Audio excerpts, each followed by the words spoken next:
growth next year, but dare not risk investment in new staff and machinery in anticipation of recovery. We found last year that we had a couple of disappointments in 1991 when things didn't improve. And our management group decided at the beginning of this year we'd better run our business on the basis that recession was going to continue forever. And if it didn't, then we'd actually get the benefit. Visiting London today, Hans Tietmeyer, Vice President of Germany's Bundesbank, held out little short-term hope of German interest rates being cut to stimulate growth in Europe, leaving businessmen to look further afield for expanding markets, most specifically towards the United States, where it was announced this week that economic growth has reached levels last seen in 1989 under the presidency of Ronald Reagan. Finally, a fire has caused millions of pounds worth of damage to the former imperial palace in the Austrian capital, Vienna. The banqueting hall in the Hofburg palace has been gutted. It took more than 350 firefighters to bring the blaze under control. The roof of the world-famous Spanish riding school, the home of the Lipizzaner horses, also collapsed. All 60 horses were led to safety. Good, that's it from the 9 o'clock news. Good night and have a pleasant weekend.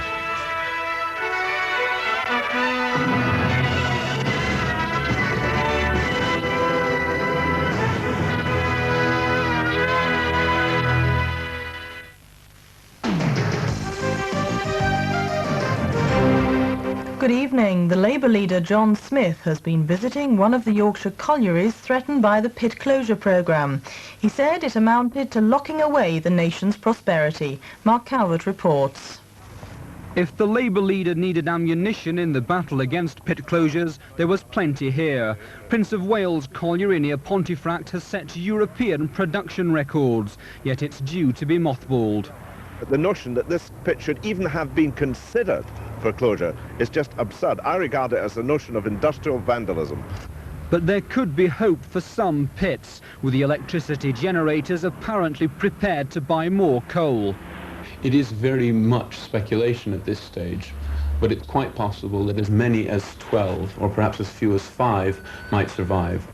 All eyes are now on Westminster, where the future of the industry will ultimately be decided. The French international striker Eric Cantona has officially signed for Manchester United, but he told a news conference that he still loves the Leeds United fans who welcomed him to the British game. For the former darling of Leeds United, it was business as usual in Manchester.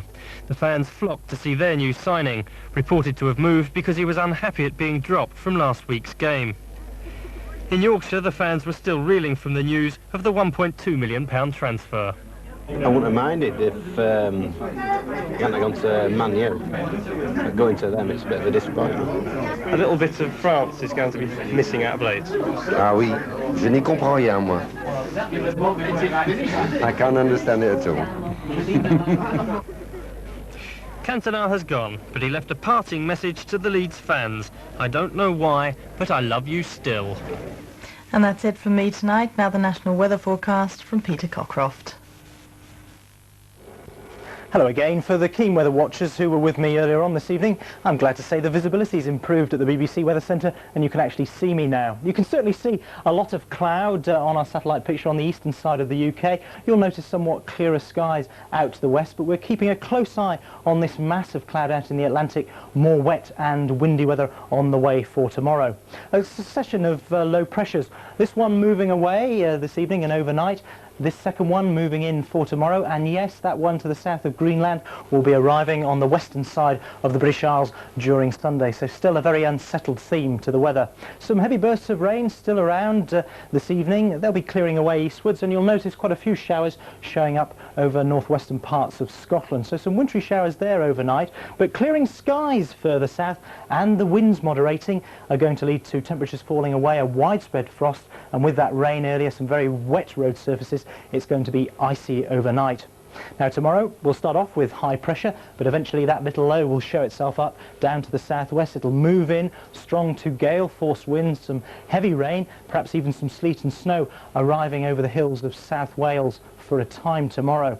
Many places will have a bright, frosty start to the day. Still those showers going over northern parts of Scotland, but this cloud and rain will spill north and eastwards. Some snow getting onto the mountains of North Wales, and we could find some sleet and snow at low levels over the North Midlands and Lincolnshire but at 4 a time tomorrow before temperatures pick up. Now, we'll turn cloudy over Northern Ireland, southern Scotland and northern England, but I think for the most part it'll stay dry. Somewhat brighter weather up over northern parts of Scotland, those showers becoming lighter and fewer and further between. On Sunday, a rather overcast start to the day for England and Wales, bright and frosty up in Scotland, but eventually we'll find some brighter, drier weather developing on the eastern side, but then in the west, more wet and windy weather spilling in from the Atlantic. On Saturday at 6:20, it's party time at Crimply Bottom. I shall be hosting a great house party this Saturday. We've got Richard Digance in the old house, NTV out and about, Gary Lineker's getting a gotcha, and it's my party and I'm the boss. You see, great to know you're in control. How did you do that? At 7:15, the Generation Game. I think you've got fallen arches.